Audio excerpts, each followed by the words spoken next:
It's strange how one word, just one, can split your life clean in half. Cancer, the doctor said. Just like that. Like he was diagnosing me with a seasonal cold or telling me I needed a root canal. He didn't flinch, didn't soften the blow. Maybe he'd said it so many times the weight of it no longer registered. But it hit me like a goddamn freight train. I remember sitting there, my palms damp on the vinyl armrests, feeling like gravity had doubled. My mind couldn't make sense of the sound. Cancer. No. That happens to other people. That's a movie thing. Not me. I run 5 miles 3 times a week. I eat quinoa for Christ's sake. I take turmeric. I'm 38. But cancer doesn't care how many salads you've eaten. Next to me, Laura didn't say anything. Her body was there, sitting primly with her legs crossed in her overpriced yoga pants. But her mind? Somewhere else entirely. Probably already in the next room or the next life. Her phone was in her hand. Thumb scrolling, eyes skimming. Instagram, I think. She wasn't crying. She wasn't even frowning. She just nodded slightly like she was hearing a weather report she couldn't be bothered to react to. I wanted to reach for her. I wanted to say, please, just hold my hand. Just this once. But I didn't. Because I already knew. She was gone. Not physically. Not yet. But emotionally, spiritually. She had checked out weeks ago. Maybe months. I used to think the end of a marriage was loud. Explosive. Cheating, screaming, slamming doors. But sometimes, it's just a slow fade. A quiet evacuation. You don't even notice the absence until one day, you look up, and the person you married is staring at a screen while your life crumbles in real time. I still remember the first time I noticed the shift. Laura used to touch me for no reason. A hand on my neck while I made coffee. A kiss on the shoulder in bed. All those little pieces of affection that fill a marriage with light. But lately, there was nothing. Just silence, schedule, surface talk. As if I'd become an appliance. Useful, but not lovable. The doctor kept talking, staging, treatment options, success rates. But it blurred. I just stared at my hands. My nails were chewed up from stress. I'd been worried about work layoffs for weeks. Joke's on me. Do you have someone to support you through this? The doctor asked gently. I glanced at Laura. She looked up from her phone, just enough to meet his eyes, then went back to scrolling. Yeah, I lied. I've got someone. That night, the silence was so loud it made my ears ring. Laura sat on the couch, legs curled beneath her, laughing at something on her phone. TikTok, probably. I was in the kitchen, staring at a box of leftover pasta I didn't want to eat. When I finally worked up the courage, I asked, "Do you want to talk about today?" She didn't look up. What's there to talk about? I have cancer. You said it was treatable. She shrugged. You'll be fine. There was no fear in her voice. No worry. No tenderness. Just irritation, like I'd interrupted her favorite show. I swallowed hard. Do you want to go to the appointments with me? Now she looked up. Just for a second. I have Pilates Monday, Wednesday, and Friday. And a new client onboarding at work. It's a busy quarter. Busy. Right. Too busy for cancer. I nodded. Okay. Later that night, I couldn't sleep. I got up around 2, pacing the hallway in the dark, the words still echoing in my skull. You have cancer. My chest felt tight, not from fear, but from loneliness. Like my body already knew I was going to have to do this alone. That's when I heard her. Laura's voice, muffled but distinct, drifting from the living room where she thought I was asleep. Of course I feel bad, she whispered. A pause. Then a laugh. Light, dry, bitter. But I didn't sign up to babysit a dying man. I stopped breathing. She wasn't even crying. She was talking to someone. A friend, maybe. Or worse, someone else. Someone who made her feel alive again. I don't know. And in that moment, I didn't even care. I just stood in the dark like a ghost in my own house, listening to my wife discuss my mortality like it was an inconvenience to her social calendar. I walked back to the bedroom, quietly closed the door behind me, and sat on the edge of the bed. I didn't cry. I just stared at the wall, hollow, until the sun came up. It's funny how life keeps going. How the world keeps spinning. Emails keep coming. Bills keep arriving. Even after the word cancer rips through your soul. I went to work the next day. I answered calls. I made jokes. And not a single person could tell that my life had just imploded. But I knew. And I knew something else, too. This wasn't just a fight for my body. It was going to be a fight for my spirit. Because Laura had already surrendered. And I'd be damned if I did the same. They don't warn you how humiliating chemo is. The vomiting is bad. The weight loss, worse. But it's the small things that grind your pride into dust. Like when you can't open a damn bottle of water because your hands are shaking. Or when your skin smells like metal and medicine, and your own reflection feels like a stranger. Day 1. I sat in that hard recliner with a port jammed into my chest while a nurse adjusted the 4 bag like it was no big deal. She smiled kindly. Too kindly. I knew that look. The I've seen worse look. It didn't help. Laura didn't come. She texted an hour before. Can't make it today. Big presentation. Hope it goes okay. Hope it goes okay. Like I was getting my tires rotated, not poison pumped through my veins. I sat alone. Tried not to stare at the older woman next to me, her scarf barely hiding the patchy baldness. Tried not to notice her husband spoon-feeding her yogurt with trembling hands. He never left her side. I envied that. By the time the chemo finished, my mouth tasted like coins, and my stomach twisted like it was trying to crawl out of me. I got in my car, but barely. I sat in the driver's seat for 20 minutes, clutching the steering wheel with both hands like it was the only thing keeping me upright. When I walked through the front door, Laura was on the couch, perfectly lit by the golden hour sun, sipping from a green smoothie. She didn't look up. You're back early, she said flatly. Yeah. They said the first session might hit hard. It did. She scrolled. Did you bring dinner? I blinked. I just had chemotherapy, Laura. She sighed and finally looked at me, her eyes narrowed in annoyance, like I was a toddler throwing a tantrum. I'm just saying, you had to pass a dozen restaurants on the way home. I'm starving. No, how are you? No, can I make you something? Just hunger. Impatience. I feel like I'm going to puke, I whispered. She stood up, grabbed her purse, and walked to the door. Then maybe next time don't schedule this shit during dinner hour. This shit. I heard the door slam. And then there was silence. Over the next 2 weeks, the house became a war zone of unspoken resentments. I was sick, weak, clinging to whatever shreds of strength I had left. She was distracted, cold. Every interaction felt like a transaction. Every question came with a sigh.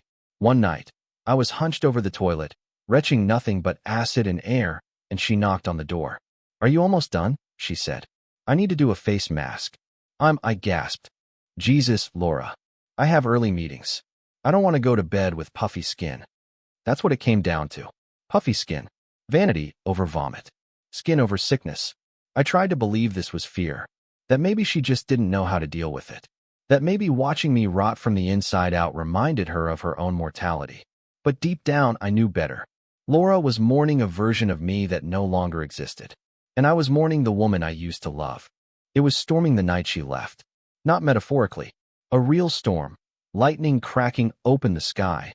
Thunder like a war drum. I sat on the edge of the bed, a damp towel wrapped around my shoulders, my skin clammy from night sweats.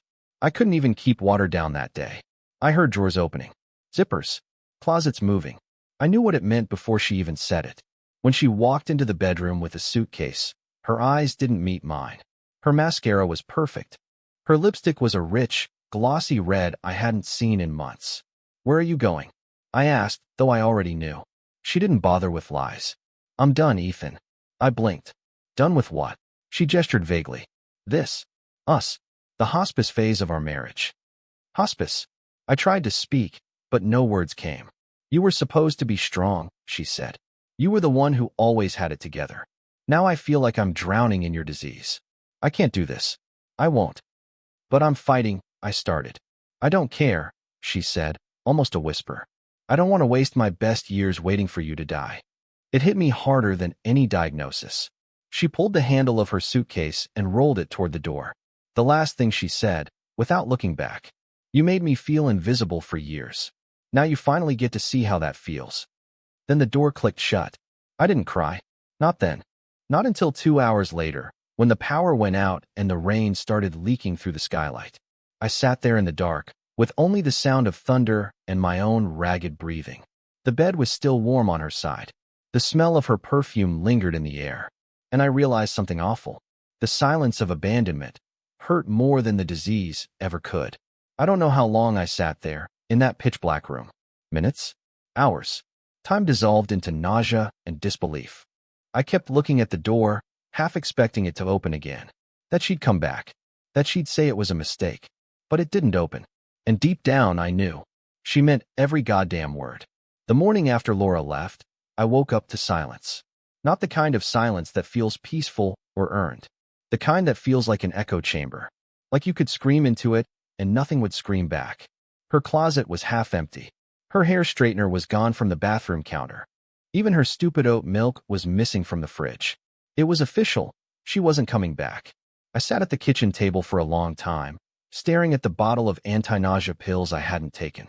Chemo round 2 was tomorrow. Alone. Again. I didn't even realize I was crying until a drop of snot landed on the table. Real attractive. That's when the front door flew open. Where the hell is she? Grace's voice. It took me a second to register it. I wiped my face with the sleeve of my sweatshirt and blinked toward the doorway. There she was. Laura's younger sister. Grace. Hair wild. No makeup. Hoodie, jeans, sneakers untied. She looked nothing like the curated women Laura surrounded herself with. No filtered angles, no fake smiles. Just fury. Raw and real. I tried to smile. Hey, Grace. Her eyes scanned the house like she expected to find Laura hiding behind the curtains. She left you? She snapped. In the middle of chemo? Is that a joke? I shrugged. She stormed into the kitchen and pulled out a chair. Tell me everything. And so I did. Maybe it was the exhaustion. Maybe it was because she asked. Or maybe because no one else ever had. I told her how Laura had grown distant, how she skipped appointments, how she left during a thunderstorm without even saying goodbye. I told her I wasn't sure if I was angry or just broken. Grace didn't cry, but her hands shook when she said, she doesn't get to do that. She doesn't get to disappear just because life got inconvenient. I chuckled bitterly. She said she didn't want to waste her best years waiting for me to die. Grace's eyes widened. Jesus, she whispered. She actually said that? I nodded. Silence settled in between us. But this silence felt different. Present. Witnessing. Not empty. Then Grace stood. Okay, I'm staying. I blinked. What? You're not doing this alone. No chance in hell. Grace, you don't have to. No. Shut up. She grabbed her phone. I already texted my boss. I'm taking personal leave. You're stuck with me, chemo boy. Despite everything, I laughed. First real laugh in weeks. She grinned. That's right. Laughter is healing or whatever bullshit they say on daytime TV. Grace moved in that afternoon. She brought 2 duffel bags and a cooler of frozen meals she'd prepped, just in case. She unpacked in the guest room, made a grocery list, and left sticky notes on every cabinet so she could remember where everything was.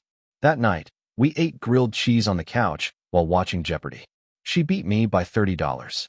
You sure you're the one with the tumor? She teased. I smiled. You always this competitive? She smirked. Ask your sister. Only child. Good. I win. We stayed up too late. Talked about everything except Laura. We talked about Grace's job at the museum, her dream of opening a ceramic studio, the time she broke her arm trying to skateboard at age 28. She was vibrant and chaotic and warm in all the ways Laura wasn't anymore. The next morning, she drove me to chemo. In the clinic waiting room, Grace cracked jokes that made the nurse laugh so hard she snorted. She downloaded card games on her phone, brought coloring books, and handed out mints like a chemo Sherpa. She never once looked bored. During the treatment, I had a panic moment. The needle went in wrong. Blood. Sharp pain. My hands started to tremble. I clenched my jaw. Closed my eyes. Grace leaned in. Ethan. I shook my head. Couldn't talk. Couldn't breathe. Then I felt it. Her hand. Just quietly resting over mine. No words. Just there. Anchoring. I opened my eyes. She didn't look away. I've got you, she said simply. When we got home, I collapsed onto the couch. Grace tucked a blanket around me like I was some ancient artifact. She put on Back to the Future and handed me a mug of broth. At some point I whispered, "Why are you doing this?" She paused. "Because you deserve better." My throat tightened. I didn't answer. Later that night, I woke up dizzy and shuffled to the kitchen for water.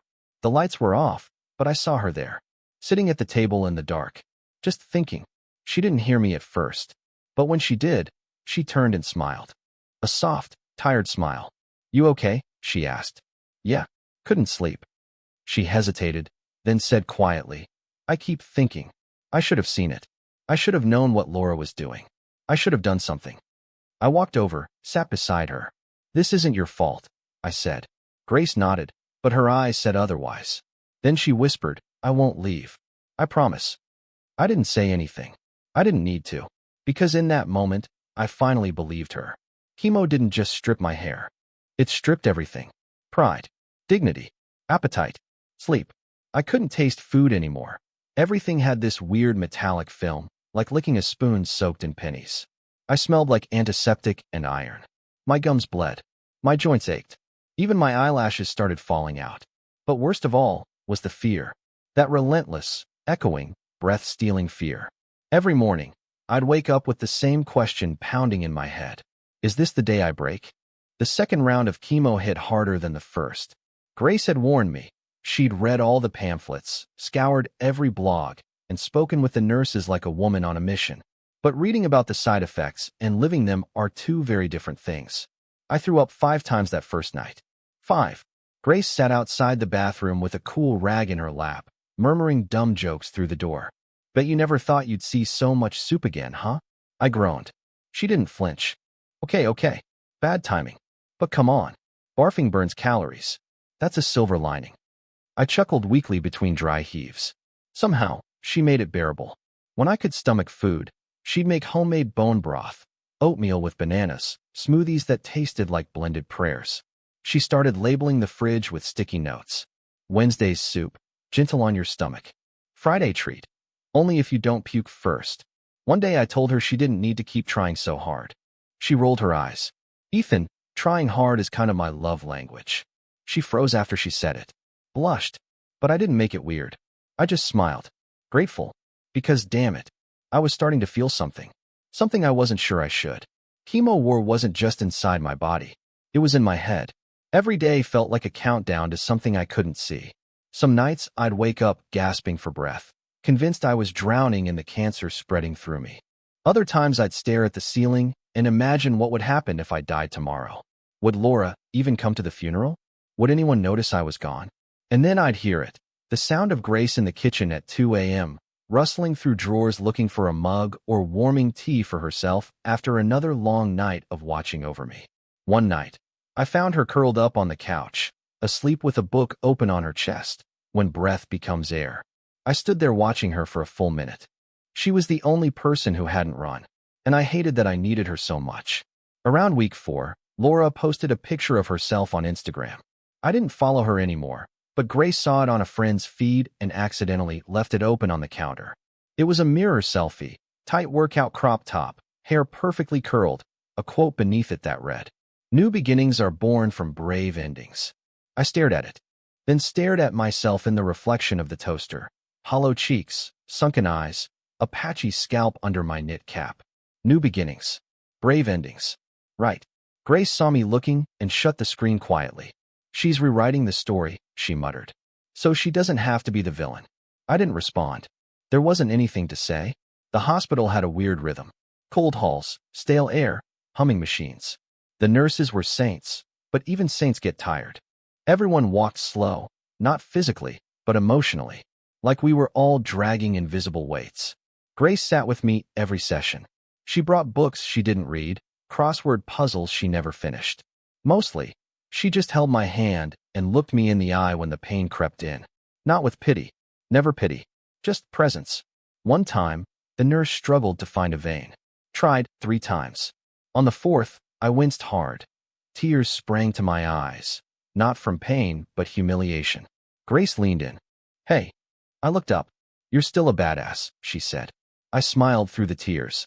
"A bald, vomiting badass." "Exactly," she grinned. "And don't worry. Bald is sexy now." That made me laugh. And it hurt to laugh. But it felt good, too. Like one final defiant punch back at the disease. That weekend, Grace brought over The Princess Bride. Said it was her comfort movie. We sat on the couch, me bundled in a blanket, her with a bowl of popcorn. Halfway through, I caught her looking at me during the "as you wish" scene. Her face flushed, and she looked away fast. I didn't say anything, but I felt something shift. It wasn't love, not yet. Maybe not even attraction, but something warm, something steady, something I thought I'd lost when Laura walked out. Hope. 3 days later, I had a fever spike. 103.7. I was shaking so badly, I thought my bones were going to crack.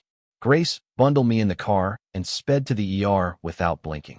In the hospital bed, I was delirious, muttering nonsense, my skin ice cold. I barely remember it, but Grace told me I kept whispering, "Don't go, don't go." She stayed, held my hand all night, didn't sleep. When I was released 2 days later, pale and weak but alive, I looked at her in the passenger seat of my car and said, "You don't have to keep doing this." She turned to me, eyes fierce. "I know I don't." Then softer, "But I want to." And that moment meant more than any medicine they'd pumped into my veins. Because someone still wanted to fight for me, even when I wasn't sure I could fight for myself. Some nights hit harder than the chemo. Not physically, though the aches were there, the nausea humming beneath my skin, the taste of metal always in my mouth. No, this night was something deeper, something heavier, a gravity inside my chest that felt like it was trying to crush me from the inside out. It started with a simple thought as I lay in bed staring at the ceiling. What if it would be easier for everyone if I just didn't wake up? Morbid? Yeah, but chemo doesn't just attack cells, it attacks identity, pride, manhood. I wasn't Ethan anymore, not the version who fixed things around the house, who worked 60-hour weeks and still made time for Sunday pancakes. I was a shadow, a shaking, hairless, exhausted shadow who couldn't even take a shower without feeling like my lungs were made of wet sand. The house was dark, quiet.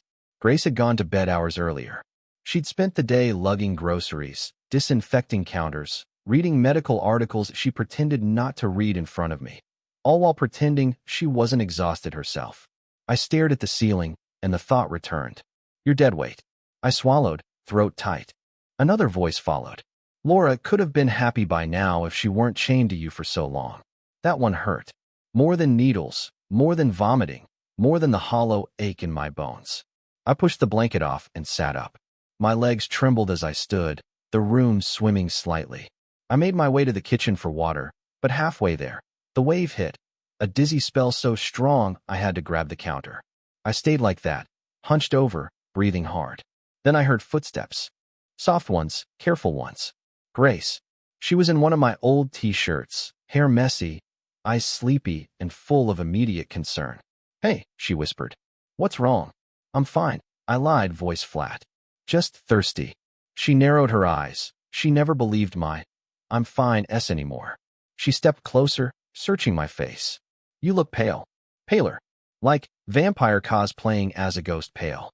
I almost laughed. Almost. But the weight pressed harder. "Grace, you don't need to keep doing this." She blinked. "Doing what?" "This." I gestured vaguely. Kitchen, house, me. The whole pathetic scene. Babysitting a dying man. Her face fell, slowly, like the meaning had to travel through her chest before it hit her eyes. "Don't," she whispered. "I'm serious." The words spilled now, unstoppable, ugly, raw. "I don't know why you're here. I don't know why you care. I'm not worth. Stop. Anything. I'm a burden. I'm a pity project. You should go live your life, Grace. Leave me to figure this crap out on my own. I don't need." That's when she slammed the glass of water on the counter, and it cracked. Not shattered, just a sharp fracture line, like a wound. "Don't you ever say that again." Her voice shook. Not angry. Hurt. "You are not a burden," she said, chest rising and falling fast. "You're a person. A good one. The kind who stayed late at work to help my dad with those stupid tax papers when Mom got sick. The kind who drove 3 hours to surprise Laura on her birthday, even though you had a work deadline the next day. You're not some dying obligation." My eyes burned, but I stared at the floor. "I don't feel like that guy anymore." "You're still him," she insisted. "Sick doesn't erase you." I swallowed. That heavy voice whispered again. "She's wasting her time." "Grace," I said softly, "you don't have to save me." She stepped closer, eyes glistening. "I'm not trying to save you. I'm trying to remind you you're still here." Her voice cracked then. For the first time since she'd arrived, her composure broke. A tear slipped down her cheek before she wiped it away angrily like it offended her. "You think I'm here because I feel sorry for you?" she whispered. "I'm here because you matter. Because you fought when she walked away. Because you still joke when your body is trying to give up. Because you say thank you when you can barely breathe." She shook her head, more tears slipping free. "And because someone should stay. Someone should choose you." That sentence. God. It hit like a wave, warm and brutal. I didn't deserve that, but I needed it. My knees almost buckled, not from chemo this time, but from emotion. Grace saw it and stepped in, catching my arms, steadying me. For a moment we just stood there, her forehead barely an inch from my chest, her breathing uneven. Then she whispered, voice trembling, "You fight. Do you hear me? You fight. Because you are not alone. Not now. Not ever." That broke something in me. I didn't sob, didn't collapse, but something in my chest cracked open in a quiet, painful surrender, like letting air back into a room that had been sealed too long. I whispered, "Okay," and she nodded, wiping her face aggressively like tears were a betrayal. "Good. Now drink the damn water before I force-feed it to you." I gave a weak laugh, the first real one in days.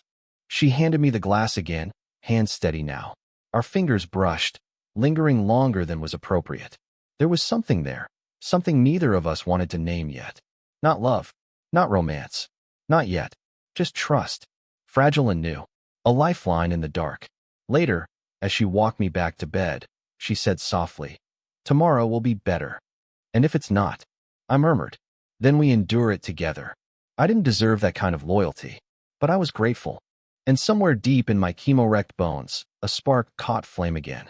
Not big, not strong, just enough. Enough to live another day. Enough to believe someone still believed in me. Hope is a weird thing. It doesn't show up loudly. It creeps in, quiet as a breath, subtle as light bleeding into a dark room. For me, hope arrived in the form of a man in a white coat saying 6 words. "The tumor has begun to shrink." I blinked at him from the exam table, disoriented. Like he'd just told me aliens landed or taxes were canceled forever. "Shrinking," I croaked. He nodded, smiling. "It's responding. You're fighting well." I didn't realize I was holding my breath until it came out in a shaking exhale. My eyes burned. Not the dry, chemo kind of burn, but the holy hell I'm still here kind. Grace squeezed my arm. Hard. Her voice cracked when she whispered, Told you you're not done." I looked at her then, really looked. There were dark circles under her eyes from too many sleepless nights. Her hair was in a messy bun that had surrendered all structural integrity hours ago, and her hoodie had a stain on it I'm pretty sure was ramen broth. But she glowed. Not in the fake Instagram way Laura used to cure it. Grace glowed like sunlight warming cold skin. Like certainty. Like home. And suddenly I wasn't just relieved. I was terrified.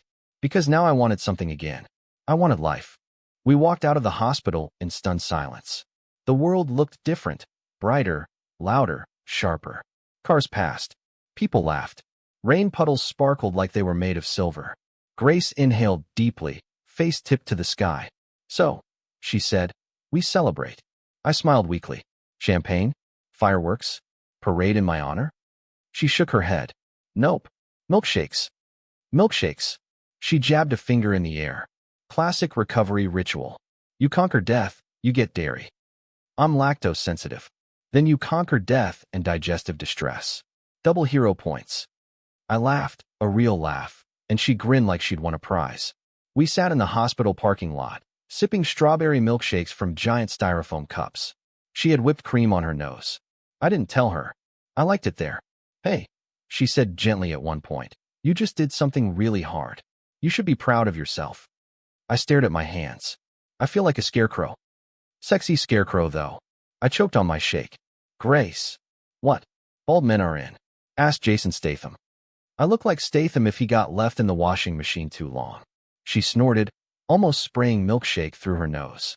"God, don't make me laugh while I'm drinking dairy. If I choke, you can't do CPR in your condition." That feels like victim blaming. And yet, valid. We sat there in warm silence. Our shoulders brushed.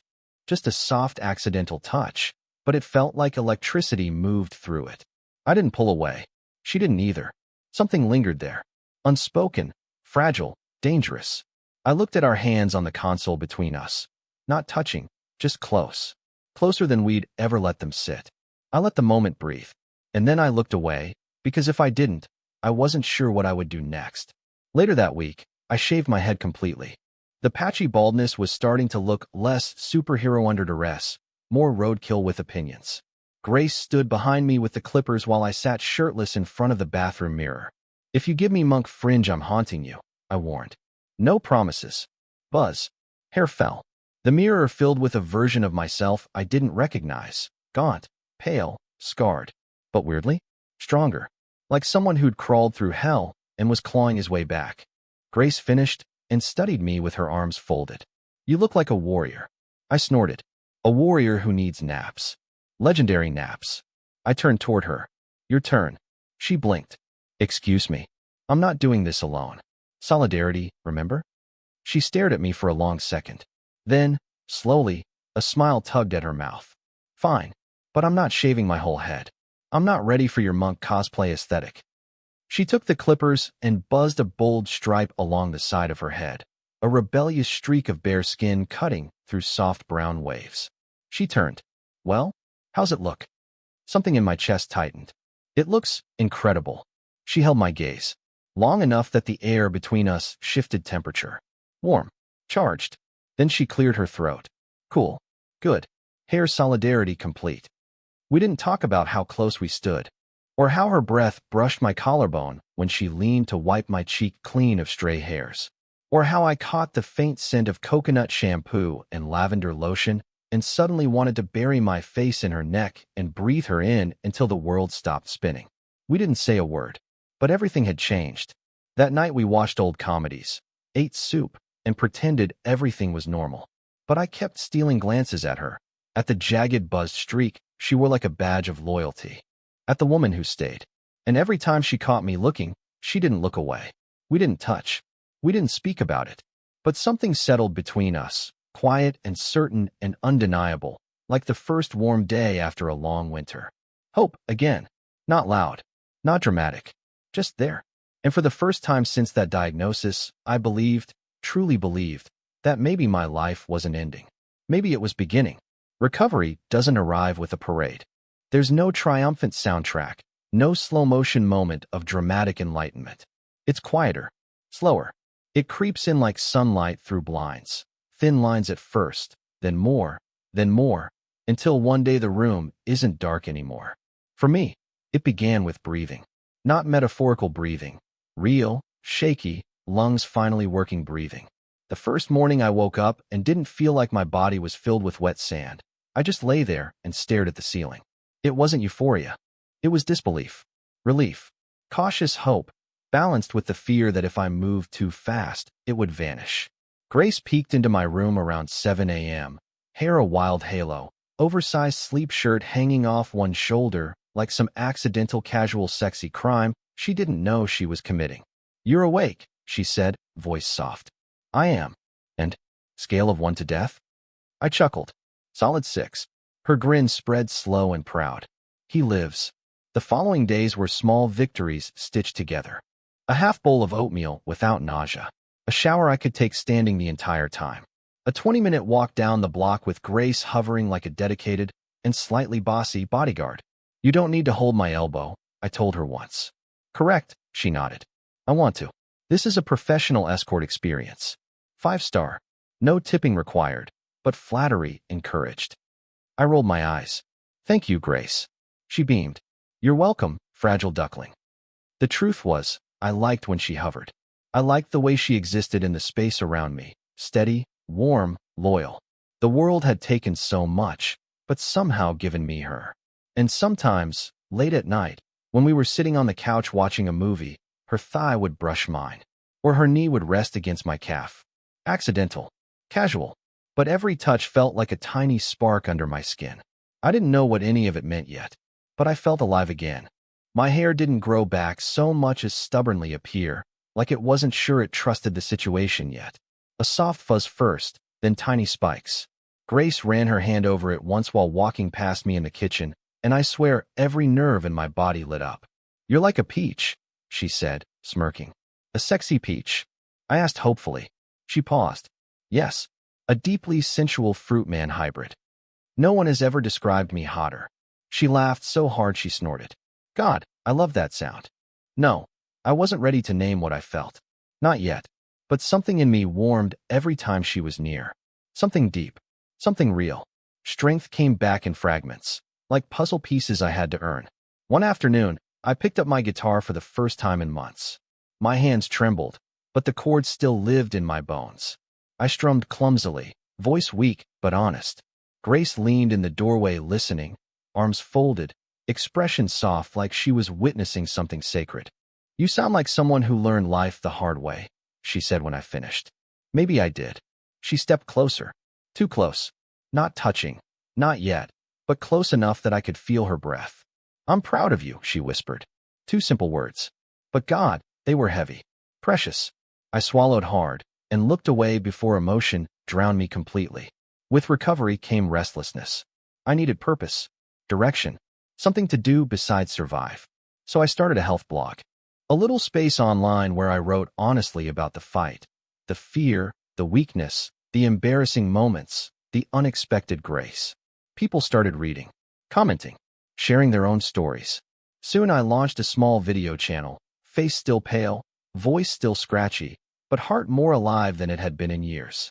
I wasn't the dying man Laura abandoned. I wasn't the helpless chemo patient. I was someone rebuilding. And people listened. People thanked me. No corporate meeting ever felt that meaningful. Grace would sit beside me off camera, making goofy faces to get me to smile, then cry quietly at comments from strangers I'd helped. "Look at you," she said once, wiping her eyes. "Turning pain into a mission. Better than turning into a bitter troll." "Speak for yourself," she smirked. "I fully intend to die as a troll someday." One evening, after a long walk and a pot of tea, we sat on the porch watching dusk settle. Cicadas hummed. The sky bled gold into violet. I caught her staring, really staring, and she didn't look away this time. "What?" I murmured. She shook her head slowly, expression unreadable.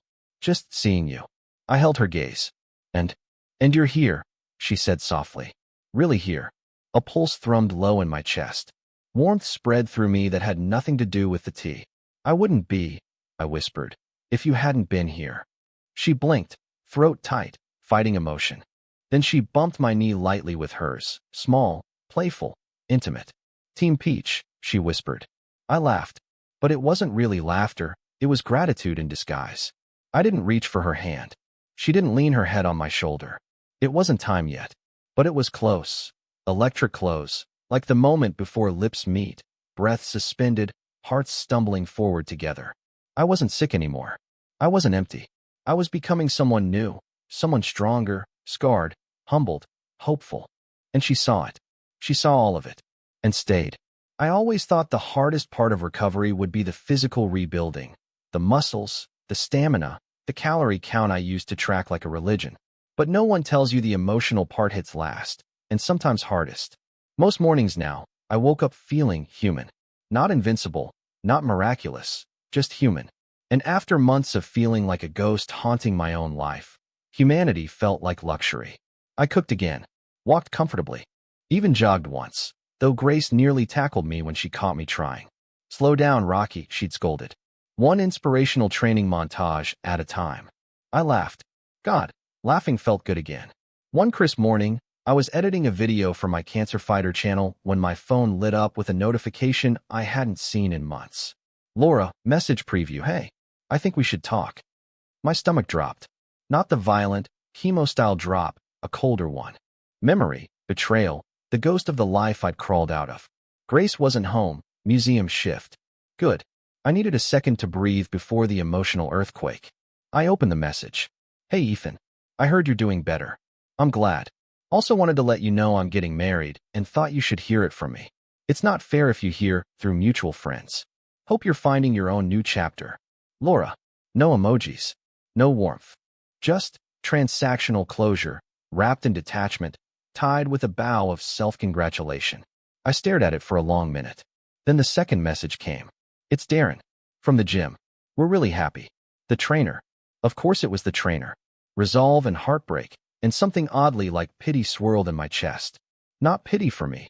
Pity for whoever believed she knew how to stay. I didn't reply. Not yet.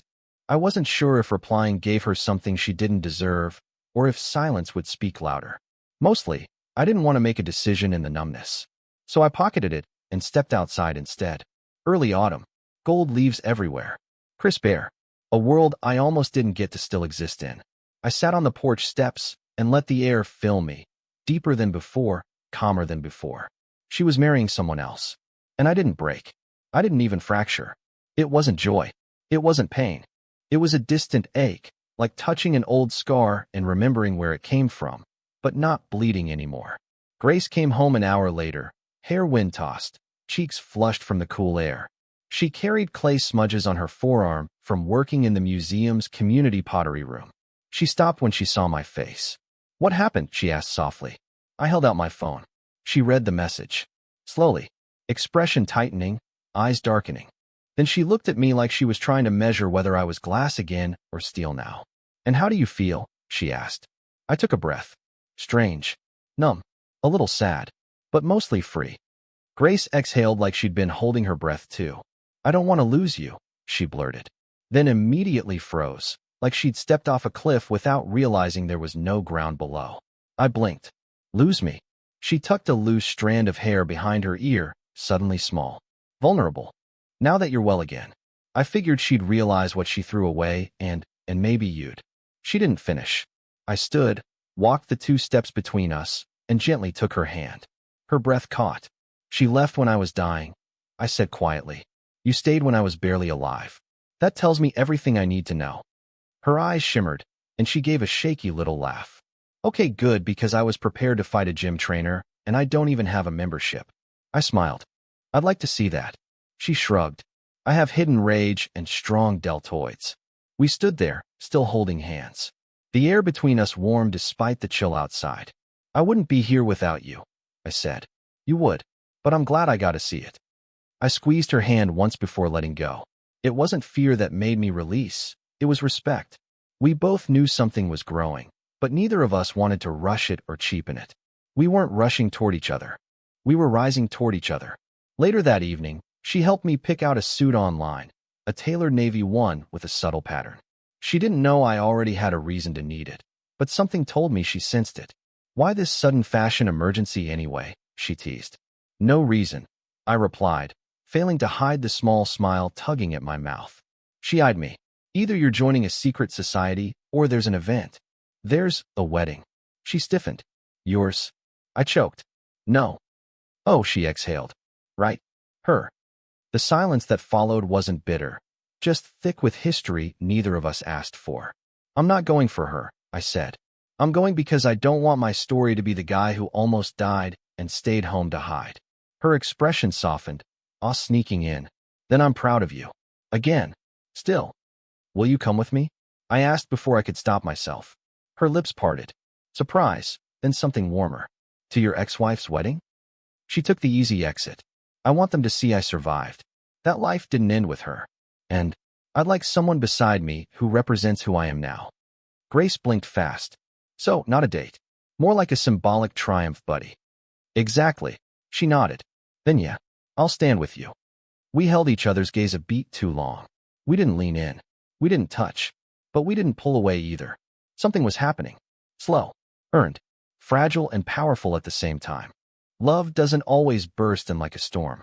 Sometimes it grows like recovery. Steady, patient, choosing you again and again until one day you realize it never planned on leaving. We didn't speak much about the wedding for the rest of the week. There was no countdown, no nervous jokes, just an unspoken awareness that the day was coming. And though I'd invited Grace with a clear sense of purpose, I hadn't fully processed what it meant to show up, dressed sharp, with her on my arm. Until the suit arrived. It came in a black box with gold lettering. Grace found it first, sitting neatly on the porch like some kind of challenge. She carried it inside, placed it on the kitchen table, and looked at me with raised brows. "You planning to put this on or just stare at it until your ex-wife remarries someone else?" "I don't know," I muttered. "Bit of both." She smirked, but I caught the subtle flicker in her eyes. Curiosity, tension, something quieter beneath the surface. Eventually, I took the box to my room and got dressed. It took longer than I'd like to admit. The pants fit, snug but not tight. The shirt, crisp, white, collar clean. The jacket, well, the jacket was another story. When I stepped in front of the mirror, I barely recognized myself. Gone was the man I'd seen shivering in hospital gowns and vomiting into trash cans. This guy? This guy looked alive. Like a man who'd lost everything and still stood. Not untouched. Not invincible. But standing. I walked out into the living room to find Grace on the couch, typing something on her laptop. She glanced up, then froze. The world shifted. Her lips parted, eyes locking on mine like she'd forgotten to breathe. She stood slowly, gaze raking over me from head to toe, not in a predatory way, but like she was seeing something sacred. Then she cleared her throat and tried to play it cool. "Well," she said, voice a little too high, "you clean up dangerously well." I tugged at the cuff of my sleeve, pretending not to notice how flustered she was. "You think it'll hold up under wedding tension and passive-aggressive small talk?" She stepped closer, eyes never leaving mine. "Honestly, Ethan, if she sees you like this, she might call the whole thing off." I laughed, but my chest tightened at the intensity in her voice. She wasn't joking. Not completely. "Your turn," I said, needing the moment to shift before I did something impulsive. "Go try on your dress." She narrowed her eyes. "You're assuming I even bought one." I tilted my head. "You definitely bought one. Probably spent too long debating between three, then went back for the first one after a meltdown in the Target parking lot." She gasped. "Are you stalking my decision-making process?" "I've lived with you for 6 months." She rolled her eyes, but walked to her room. "No peeking. I wouldn't dare." But I did wait. God, I waited. It felt like time stretched in that hallway, teasing, until finally the door creaked open and Grace stepped out. My breath left me. Her dress was simple, pale green, soft and flowing, hugging her curves without flaunting. One shoulder bare, the other traced with a thin, elegant strap. Her hair was loosely curled, half pinned, half wild, like the wind had kissed it just enough. And her eyes, they held mine like gravity. "Wow," I whispered. She blushed, tried to wave it off. "It's nothing fancy, just something light." "You look like spring," I said. She blinked. "What?" Like if hope wore heels, and walked into a room. Silence settled between us. Warm, electric, unsteady. Grace took a breath. "So we're doing this. We're going to your ex-wife's wedding. As what? Friends? Companions? Plus ones?" I stepped closer, close enough that her perfume, lavender and something sweeter, filled the air. "Call it what you want," I said. "But when we walk in there, I want people to see the truth." She looked up. "Which is, that I survived, and that you helped me." Her voice dropped. "And what if they think we're more?" I held her gaze. "Then maybe they're not wrong." Another silence. But this time, we didn't shift away from it. We stood there, inches apart, the weight of everything we'd been through pressing in, but not crushing us. Just holding us steady. Grace reached for my lapel and fixed it gently, fingers brushing the edge of my collar. Her touch lingered longer than necessary. "I never thought I'd be this nervous," she admitted softly. "Why?" "Because I've stood by you while you were sick. Broken. Beaten down. But now I'm seeing you whole again. And it's," she hesitated, "terrifying." "Why?" I repeated. "Because now I really want you to see me too." My heart beat louder than anything in the room. I reached up, gently resting my hand over hers where it lay on my chest. "Grace, I've been seeing you for a long time. I just didn't know what I was looking at." Our eyes met. The air between us tightened. Then the moment passed, not lost, just paused, as she stepped back and nodded. "Okay, let's go show them." The drive to the wedding was quiet, but not uncomfortable. The radio played something soft. Grace hummed under her breath. I watched the road, but kept sneaking glances at her from the corner of my eye. At how calmly she held herself. At how brave she was. And at how, somehow, in the middle of my darkest chapter, she'd become the reason I turned the page. When we pulled into the venue parking lot, there was a pause. Grace looked at me. Last chance to back out. I smiled. Not backing out. She squeezed my hand, not in reassurance. In solidarity. Like a partner. Like something more. As we walked toward the doors together, people turned. Some stared. I saw whispers. One woman gasped when she recognized me. But I didn't shrink. Because beside me was the woman who stayed. And tonight, I didn't need revenge. I just needed to be seen. Weddings are supposed to be joyful. Full of light. Soft music. Whispers of promise and hope. But this one felt like a theater stage, over-rehearsed and too polished.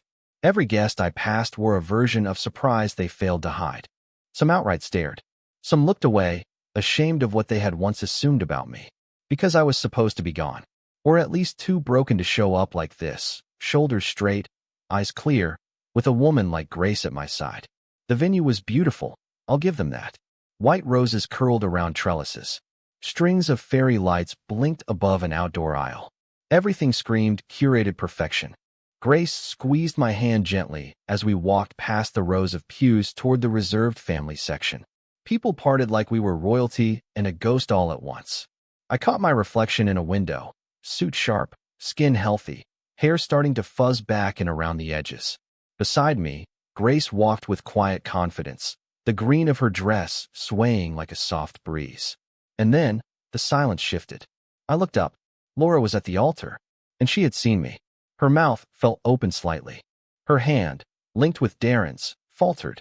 Even from here I could see her eyes widen, not in happiness, not in anger, but in raw, unfiltered shock, like seeing a ghost that refused to stay buried. I held Grace's hand tighter and walked us to our seats as if nothing had happened. The whispers multiplied. Grace leaned in, lips brushing my ear. "You okay?" I nodded once. Better than I expected. Because the truth was, I didn't hurt. I didn't ache. I didn't wish she was beside me instead. I felt nothing. Well, not quite nothing. I felt calm. Clear. Like I was exactly where I was supposed to be. The music started. The guests hushed. Laura turned back toward the officiant, expression carefully reassembled, smile tight. Darren stood stiff beside her, stealing glances toward us like a man who suddenly remembered another man's shadow never really leaves. The ceremony dragged. I couldn't hear most of it. The words washed over me like someone else's daydream. I watched the guests instead. The way they shifted uncomfortably when Laura's voice shook. The way Darren clutched her hand a little too hard when the faithful and true part was said. And then, the moment. Speak now or forever hold your peace. The crowd held its breath. I felt Grace tense slightly beside me, but I didn't move. Let silence do its job. Let memory haunt her without me lifting a finger. No one spoke. The vows continued. Laura stumbled slightly. Darren's jaw clenched. There was no joy between them, only a strange, thick tension, like they were racing to finish a script they hadn't read fully. The reception was held in the adjacent hall, just a few hundred feet from the ceremony space. We moved slowly through the mingling crowd, Grace at my side like a lighthouse in a fog. More people approached me now, cautiously, curiously. "Ethan, my God. We thought. You look amazing. I mean, considering. I heard you were really sick, but look at you." I nodded, smiled, gave polite half-responses. The truth is, none of them had called. Not one text. Not a single message. Laura left, and they followed her absence like loyal shadows. But now that I was healthy again, they circled back like moths. Grace stood close, sensing it all. And then it happened. Laura approached. Hair curled, makeup perfect, but her eyes were frantic. Like the world had shifted beneath her heels, and she was just realizing the fall. "Ethan," she breathed. "Can we talk?" I glanced at Grace. She gave me the smallest nod, though her hand slipped from mine. I stepped aside with Laura, just out of earshot. She looked at me like she was still trying to piece me together. "I didn't expect you to come," she said. "I figured. You look good. Thanks." She hesitated. "I meant to reach out. I didn't know how." "But you knew how to walk out." Her face flushed. "I wasn't ready to be a caretaker. I wasn't." "You didn't have to be anything, Laura. You could have just stayed." Silence. Then she whispered, Are you with Grace?" I didn't answer right away. She stepped closer. Because I needed to say, "I'm sorry. I was scared. I didn't know how to handle it." You said it already," I interrupted, my voice level. "The night I heard you on the phone. I didn't sign up to babysit a dying man." That was loud and clear. Her eyes widened in shock. "You heard that?" I did. She looked like she might cry, but I couldn't find sympathy. "I don't blame you," I said honestly. "I just don't carry it anymore. I survived without your apology. You don't get to rewrite the story now." And then, Grace appeared beside me. Quietly, calmly, strong.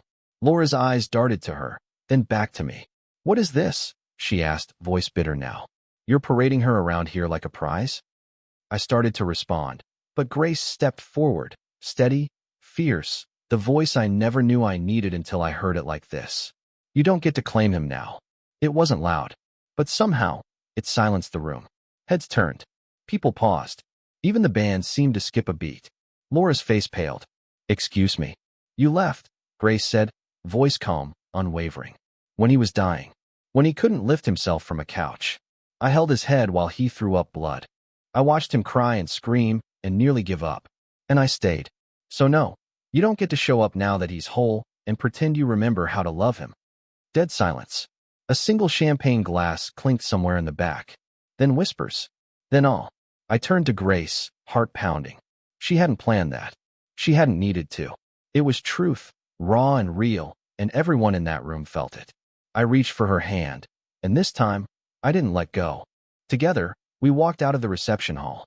Not in anger, not in triumph, just in peace. The door closed behind us, and with it, so did the past. We didn't speak much in the car.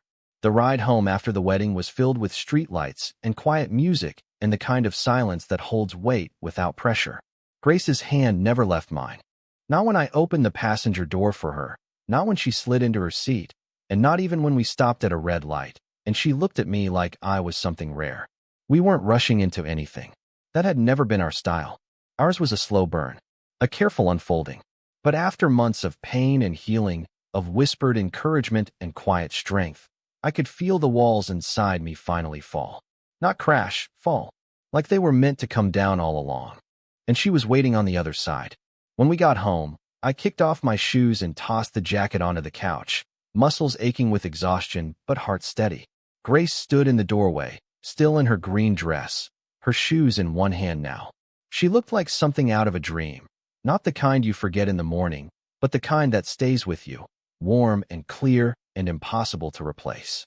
I don't want to go back to my place tonight, she said softly. I turned to face her fully.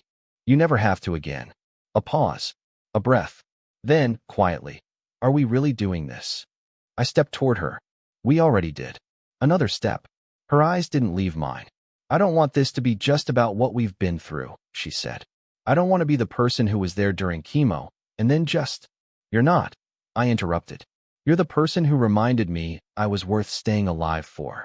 You saw me when I couldn't even look at myself. You made me laugh when my body was failing. You gave me reasons.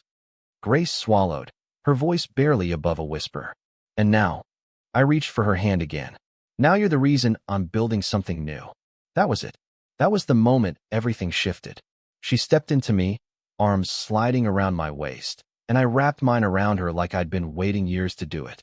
We stood there in our living room, still dressed from a night meant to close one chapter, and instead, we opened a better one. When she kissed me, it wasn't fireworks. It was something deeper, calmer, more sacred than desire and hotter than any fantasy I'd ever had. It was two people who'd already shared the worst days and chose to be there for whatever came next. I didn't need to rush. I just needed to hold her. And for that moment, that miracle of a moment, everything felt like it had happened for a reason. The months that followed moved fast and slow, depending on the day. I continued to grow my recovery channel, sharing stories, interviews, lessons from pain. People wrote in, some fighting, some grieving, some just needing to know they weren't alone. Grace joined me in the project, quietly at first.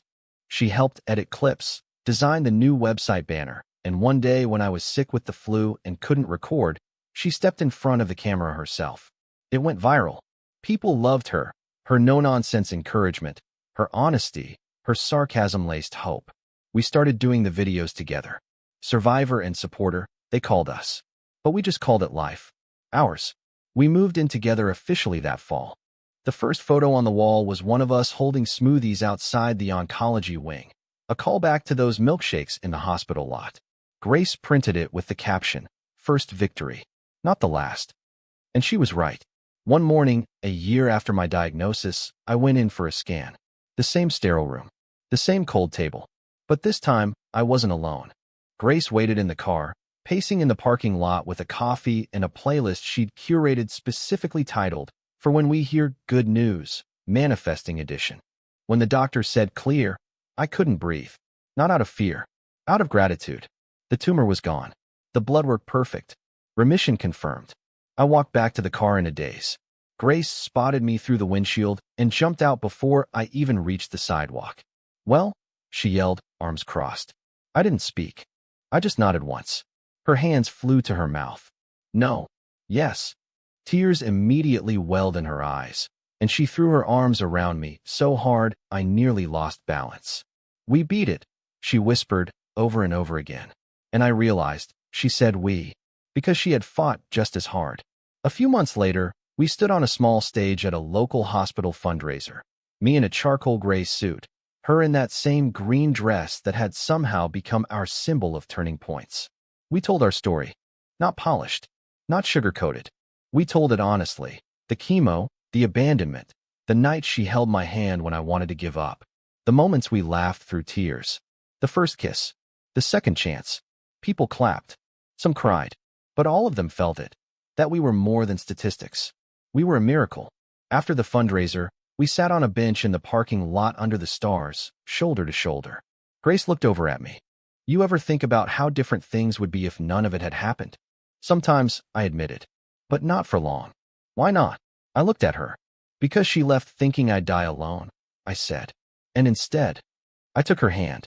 I lived to love again, stronger than before. She smiled, leaned in, and kissed me like we had all the time in the world. And for once, we did.